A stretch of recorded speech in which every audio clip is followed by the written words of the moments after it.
উচ্চ আসনে থাকা অনেকেই শিক্ষিত পরিবারের হলেও ক্ষমতার আড়ালে নানা ধরনের অপরাধমূলক কাজ করেন।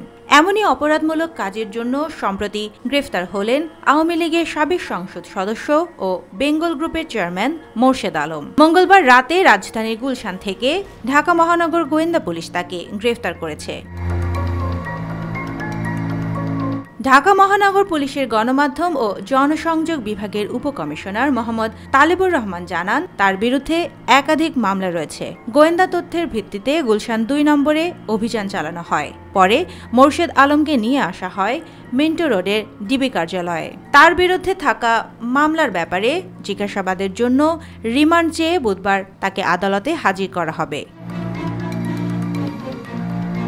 বেসরকারি টেলিভিশন চ্যানেল RTV ও বেঙ্গল গ্রুপের চেয়ারম্যান মোর্শেদ আলম ২০১৫ সালে নোয়াখালীর ২ আসন থেকে প্রথমবার সংসদ সদস্য নির্বাচিত হন। এরপর ২০১৮ ও ২০২৪ সালের নির্বাচনেও তিনি জয়ী হন। তিনি পিপলস ইউনিভার্সিটি অব বাংলাদেশের ট্রাস্টি বোর্ডের সদস্য, মার্কেন্টাইল ব্যাংকের সাবেক চেয়ারম্যান এবং ন্যাশনাল লাইফ ইন্স্যুরেন্সের উদ্যোক্তা পরিচালক ছিলেন। নোয়াখালীর সেনবাগে ২০১৮ সালে উপজেলা বিএনপির কার্যালয়ে ভাঙচুর, লুটপাট, বিএনপির এক কর্মীর বাড়িতে হামলা এবং গত ৩ আগস্ট বিএনপির এক কর্মীর দোকানে হামলা ও ভাঙচুরের অভিযোগে নোয়াখালী ২ আসনের সাবেক সংসদ সদস্য মোর্শেদ আলমের বিরুদ্ধে পৃথক ৩টি মামলা হয়।